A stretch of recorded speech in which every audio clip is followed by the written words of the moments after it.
Social media বনাম মানসিক স্বাস্থ্য, এক লাইকের পেছনে কতটা চাপ।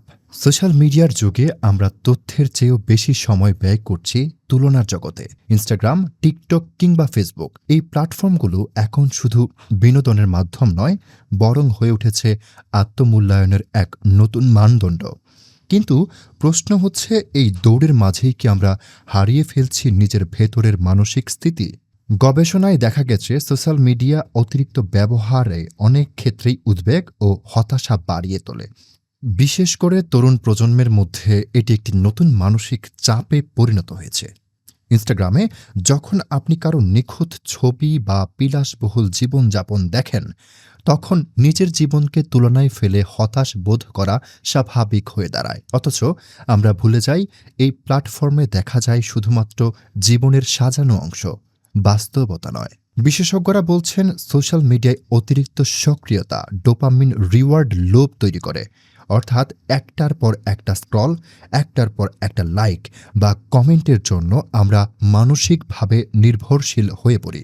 ফলাফল, মনঃসংযোগে সমস্যা, ঘুমের ব্যাঘাত, এমনকি আত্মসম্মানবোধেও নেতিবাচক প্রভাব পড়ে। টিকটক বা রিলসের মতো ক্ষণস্থায়ী ভিডিও প্ল্যাটফর্মগুলো আবার মনোযোগের স্থায়িত্ব কমিয়ে দিচ্ছে।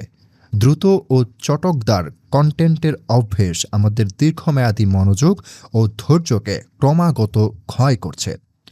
এর পাশাপাশি ভাইরাল হওয়ার চাপ, ফলোয়ার সংখ্যা নিয়ে প্রতিযোগিতা অথবা অনলাইনে নেতিবাচক মন্তব্য, সব মিলিয়ে তৈরি হচ্ছে এক অদৃশ্য মানসিক চাপ। অন্যদিকে সোশ্যাল মিডিয়ায় গড়ে ওঠা কৃত্রিম বন্ধুত্ব ও ভার্চুয়াল সংযোগ বাস্তব জীবনের আন্তরিকতা থেকে আমাদের আরও দূরে ঠেলে দিচ্ছে।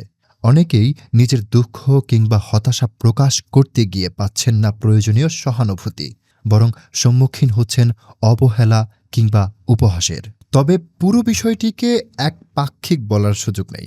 সচেতন ব্যবহার এবং ডিজিটাল ওয়েলবিং এর প্রতি মনোযোগী হলে সোশ্যাল মিডিয়াকে একটি স্বাস্থ্যকর মাধ্যমেও পরিণত করা যায়। ইতোমধ্যে কিছু দেশ ও প্রতিষ্ঠান সোশ্যাল মিডিয়ার মানসিক স্বাস্থ্য ঝুঁকি মোকাবেলায় গাইডলাইন তৈরি করছে।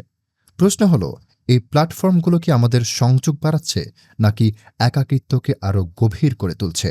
এই সময় দাঁড়িয়ে নিজের মানসিক স্বাস্থ্য নিয়ে সচেতন হওয়া এবং সোশ্যাল মিডিয়ার প্রভাব বোঝা যেমন জরুরি, তেমনই দরকার সঠিক ভারসাম্য বজায় রেখে ব্যবহার করার অভ্যাস। আপনারা দেখছিলেন প্রতিদিন সকাল।